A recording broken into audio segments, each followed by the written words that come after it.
Assalamualaikum warahmatullahi wabarakatuh, Sobat Sultan RR. Bertemu lagi di hari ini, di kesempatan kali ini, episode kali ini ya. Saya mengundang sobat saya yang berada di Jepang. Kita mau tahu bagaimana sih cara dia bisa agar supaya kita bisa ke Jepang seperti dia ini ya. Kita langsung aja ya terhubung via Telegram karena dia bisa dihubungi lewat Telegram malam ini. Oke, Mas Cecep, apa kabar? Baik, Baik, oke, sip Mas kali ini. Oke deh. Emir juga. Mas Ah, Emir gimana kabarnya? Alhamdulillah baik Mas. Kali ini ya saya mau wawancara gitu lah Mas ya. Mau tanya-tanya nih, biasanya kan banyak tuh sobat-sobat di sana yang tanya-tanya gimana sih? Saya mau ke Jepang, mau ke Australia, mau ke Korea. Nah, kali ini dapat nih teman Mas Cecep namanya ada di Jepang. Kita mau tanya, mulai dari awal keinginan untuk ke Jepang itu dapat ide-ide itu dari mana Mas? Saya boleh tahu. Sobat-sobat juga pengen tahu pasti. Oke. Sebenarnya dulu tuh nggak ada terbesit sama sekali untuk ke Jepang. Tapi karena waktu itu kebetulan momennya tuh pas banget. Karena waktu itu emang lagi buntu, lagi nggak punya uang, lagi nggak ada kerjaan. Terus kebetulan juga patah hati juga, ya kan? Untuk patah hati, melarikan Patah hati diri ya. ditinggal melarikan diri ceritanya gitu. Oke. Terus akhirnya ketemu temen yang udah di Jepang, udah proses di Jepang. Banyak pada akhirnya udahlah tertarik lah daripada aku di sini nyari kerjaan susah kan. Iya, udahlah kita nekat main modal nekat aja gitu di proses ke Jepang. Pada akhirnya ya masuk LPK gitu, belajar bahasa Jepang itu kurang lebih selama satu bulan itu full, entah itu hafalan hafalan apa hafalan huruf Jepang, hafalan kosakata Jepang, kata kerja, kata sifat, bla bla bla. Akhirnya ditawarin lah ada sebuah job konstruksi bangunan. Itu akhirnya sebelumnya saya pikir-pikir dulu karena emang berat kan, karena sebelumnya saya belum pernah kerja berat. Jadi pikir-pikir dulu, terus pada akhirnya ya udahlah daripada enggak gitu. Oke lah akhirnya berangkat. Itu wawancara di Jakarta sama orang Jepangnya langsung, sama pemilik perusahaannya langsung. Itu alhamdulillah langsung keterima kerja. Terus akhirnya saya proses pendidikan dulu sambil nunggu izin tinggal, terus paspor itu selesai. Terus akhirnya selama 4 bulan ya menuju 5 bulan lah gitu selesai, hanya berangkat ya udah langsung di sini langsung proses untuk ya bla bla bla. Bentar. Berarti ini resmi ya? Karena orang Jepang datang ke Resmi. dan lewat apa tadi LPK. Singkatannya apa Mas LPK itu? Lembaga penyaluran kerja. Oh, berarti dari pemerintah. Dari pemerintah. Sebenarnya Resmi itu ya? kalau LPK itu sebenarnya itu emang dari pemerintah tapi tingkatannya swasta. Jadi itu kayak perorangan yang didirikan di ya swasta. Terus akhirnya kan itu di LPK itu awal-awal belajar, tapi habis terima job kita pindah ke untuk pendidikannya itu, tempat pendidikannya itu resmi dari pemerintah. Prosesnya sendiri berapa lama? Mulai dari pastilah buat paspor dulu, terus pelatihan berapa lama? Mungkin harus nginapkah di tempat LPK itu atau gimana itu? Berapa lama?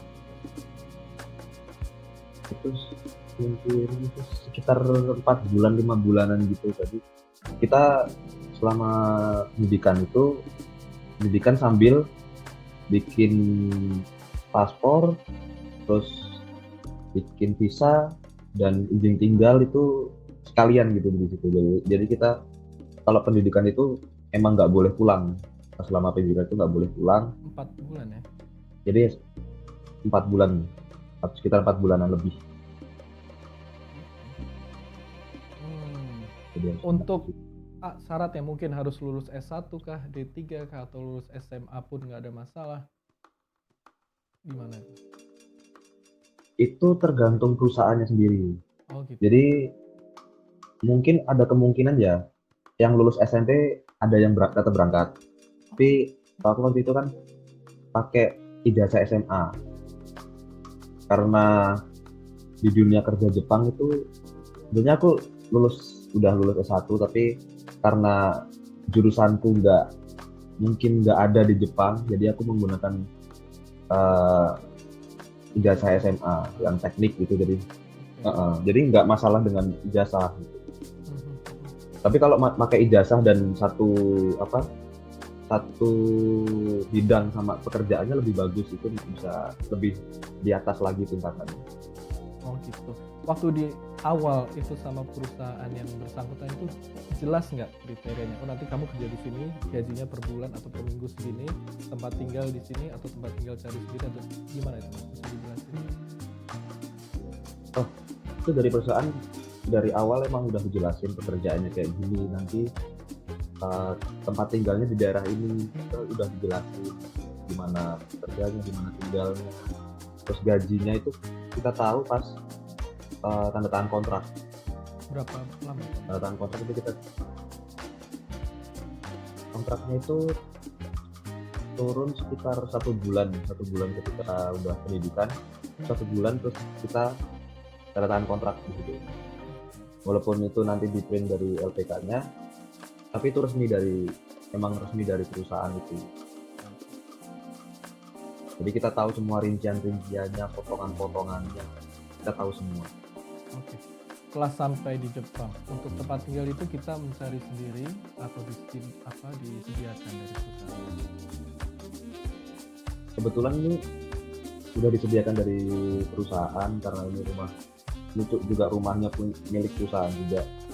Jadi kita nggak perlu repot-repot nyari rumah sendiri atau apartemen sendiri gitu. Kalau masih di status magang mungkin itu masih disediain sama perusahaan. Tapi kalau misalnya visa kerja atau mungkin engineering, terus itu mungkin bisa itu nyari sendiri. Di provinsi mana mas, kalau boleh tahu? Provinsinya? Ini prefektur, kalau di Jepang kan makanya prefektur itu prefektur Mie. Di mana? Itu nggak jauh dari Nagoya. Oh gitu, saya kurang tahu sih, cuma sekedar info aja buat yang lainnya. Oke. Untuk gaji nggak pernah telat, terus perlakuannya pun dari tempat kerja gimana mas? Perlakuan mereka orang di tempatnya. Ada nggak kayak misal di Indonesia tuh ada yang pernah bilang sama saya nih, oh kamu saya senior, kamu junior, kamu harus nurut sama saya, kamu harus lakuin apa yang saya suruh. Ada nggak seperti itu?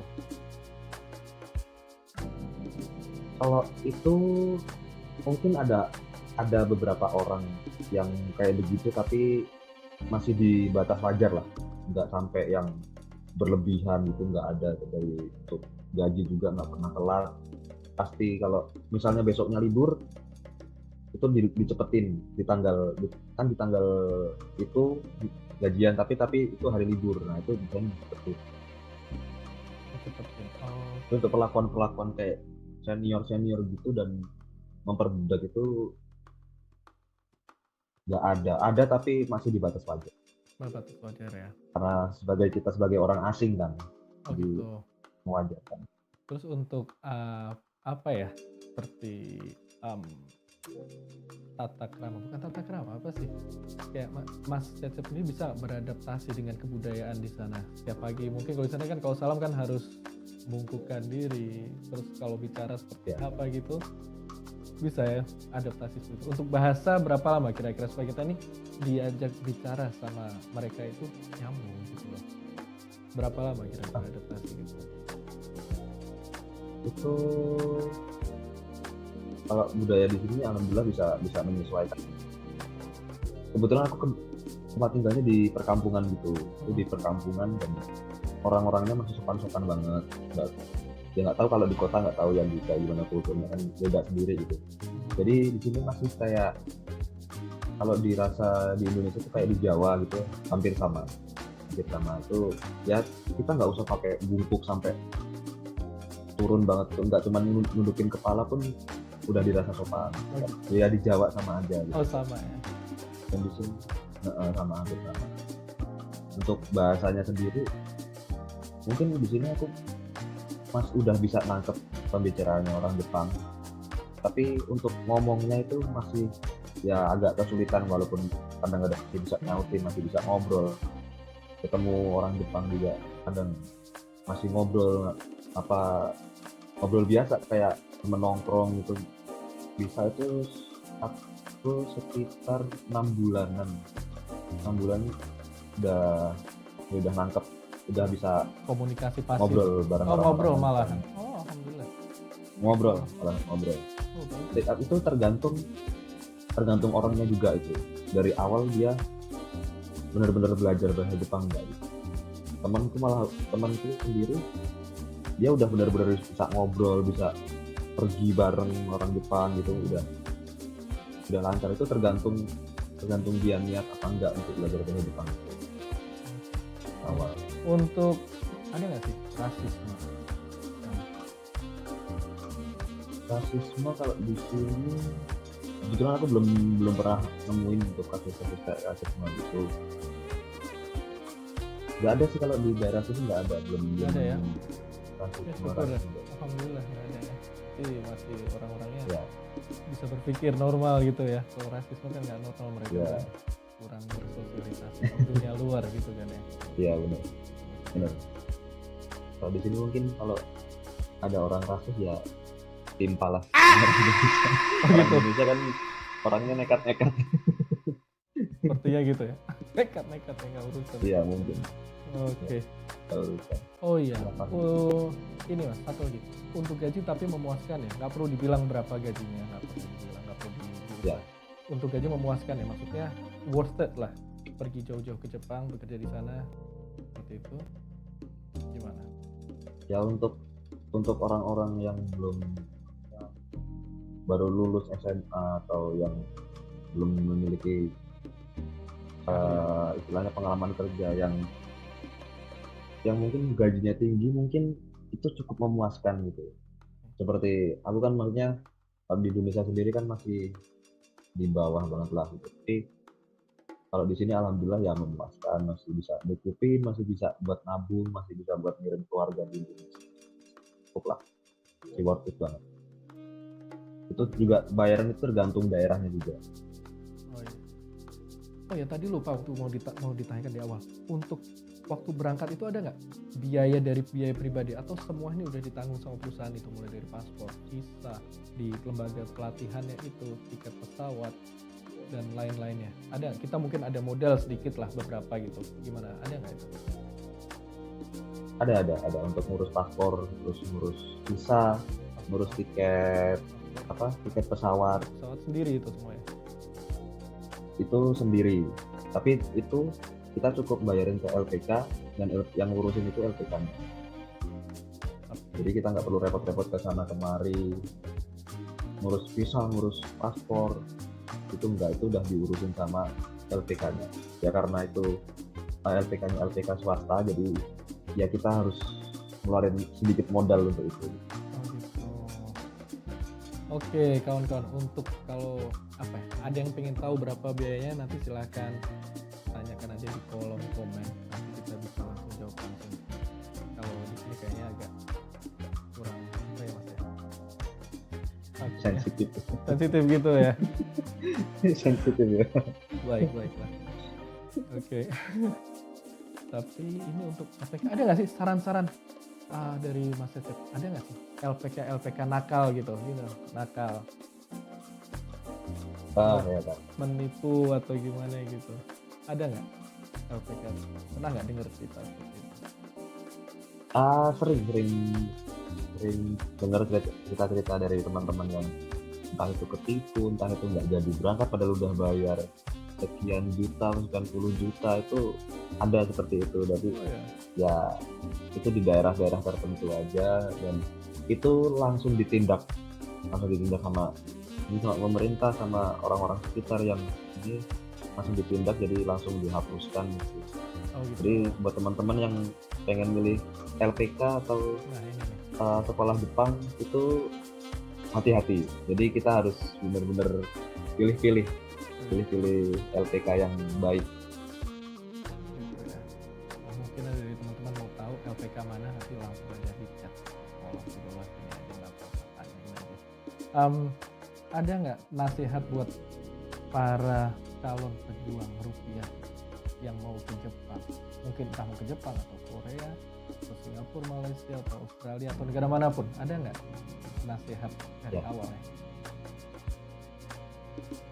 ah, teman-teman sendiri kalau ingin merantau di luar negeri, entah itu di Jepang, di Australia, di Korea, atau dimanapun lah di luar negeri itu ya kalian harus benar-benar persiapkan fisik kalian, mental kalian, terus benar-benar harus belajar bahasa daerah yang pengen kalian kunjungi, tempat kalian kerja itu bisa benar-benar lah di apa latihan bahasanya. Yang paling penting itu bahasa karena ketika kita kita nggak tahu kerjaan tapi kita tahu bahasa itu lebih mudah kayak gitu. Itu benar-benar harus dipelajari dari nol walaupun entah itu dari nol atau dari berapa itu harus benar-benar dipelajari biar kita ketika mendapat instruksi dari orang-orang situ kita tahu kita harus kayak gimana walaupun kita nggak tahu cara kerjanya kita bisa tanya bisa komunikasi langsung sama orang-orang itu dengan bahasa mereka gitu jadi itu lebih mempermudah untuk ketika kita hidup di suatu negara baik itu Korea, Australia atau Jadi Jepang gitu. yang pertama itu bahasa ya. Bahasa Yang kedua paling ada nggak utama sih? bahasa. Jangan gampang kangen, homesick, kangen sama pengen pulang gitu, baru datang dan pulang. Ada nggak gitu? Iya benar itu. Gitu Itu ya. pokoknya kalau saran aku sih kalau udah mau merantau itu tinggalkan semua yang ada di rumah. Termasuk cewek gitu mas. Lupakan nggak buang atau ini nggak singkirkan dulu sebenarnya. Kalau ceweknya pasti pasti ada kangennya sih. Gitu ya. Pasti ada kangennya pasti. Ya, tapi itu disingkirkan dulu ya kita fokus di sini aja. Jadi kalau ketika emang berat sih kalau aku awal-awal di sini juga berat ketika aku biasanya ketemu cewek itu terus eh, aku kan dulu kerjaannya di seni jadi aku jadi seniman gitu jadi kebiasaan dapat job terus nongkrong sana sini gitu kan ngobrol sama orang seniman-seniman yang ini sana sini gitu jadi ketika masuk Jepang dan sepi kayak kan sini di sini sepi banget Oh, kan ini nggak ada ini bukan hidupku gitu jadi kayak awalnya tiap malam ngeluh terus gitu jadi makannya itu buang dulu gitu. makannya gimana? Sendiri semua ya. Makanya iya sendiri semua Biasa biasanya kan dimasakin dimasakin atau ya. beli dia nasi padang nasi Ah. geprek dan itu aduh itu Oh ya. merindukan sekali itu bikin kangen gitu jadi ya persiapan itu semua lah Oke mas persiapan Cecep. benar-benar. Terakhir ya mas, ada nggak kesan-kesan selama tinggal di Jepang?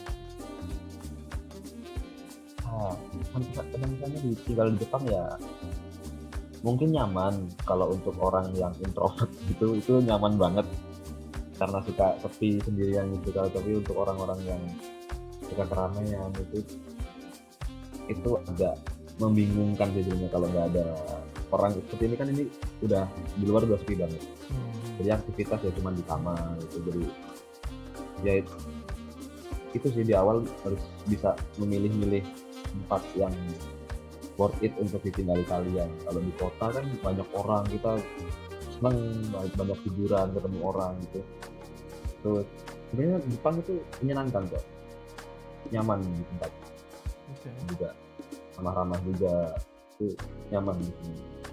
Nyaman ya. Nyaman aja berarti masih betah ya? Masih mau berapa tahun lagi? 10 tahun, 15 tahun lagi? Atau masih mau pulang aja habis ini atau mau pindah negara? Mungkin habis ini ya selesai di Jepang dulu baru pindah Jepang pindah Australia Oh mau kotor ya, mungkin menyusul? aku ada keinginan pindah negara Aduh, ya kabar-kabar saya aja nanti. karena oke cita-cita awal soalnya di Australia kan jadi ya pengen lah ke sana gitu kalau mungkin kalau nggak ada kesempatan ke Australia ke negara lain juga nggak masalah gitu yang penting kan persiapannya dulu kan. Oke, terima kasih Mas Cecep buat cerita-cerita yang dari awal sampai kesan-kesan yang nasihat juga buat para semua pemirsa yang ada di sini nanti itu. Oke, sekian dulu dari saya. Terima kasih Mas Cecep ya. Nanti kapan-kapan kita sambung lagi Mas. Oke, sobat. Iya. Oke, sobat semuanya. Untuk episode kali ini sekian dulu. mungkin nanti kalau ada apa aja boleh, kalau mau tampil atau mau wawancarai, boleh ketik aja di kolom komen, kasih alamatnya untuk bagaimana saya menghubunginya. Nanti kita bisa bicarakan pengalaman-pengalaman menariknya di negara manapun, di Indonesia pun boleh. Mau cerita apa aja boleh, nggak harus cerita tentang pekerjaan di sini ya. Oke, untuk apabila ingin mengetahui info selanjutnya, jangan lupa subscribe, klik, komen, berita selanjutnya. Terima kasih.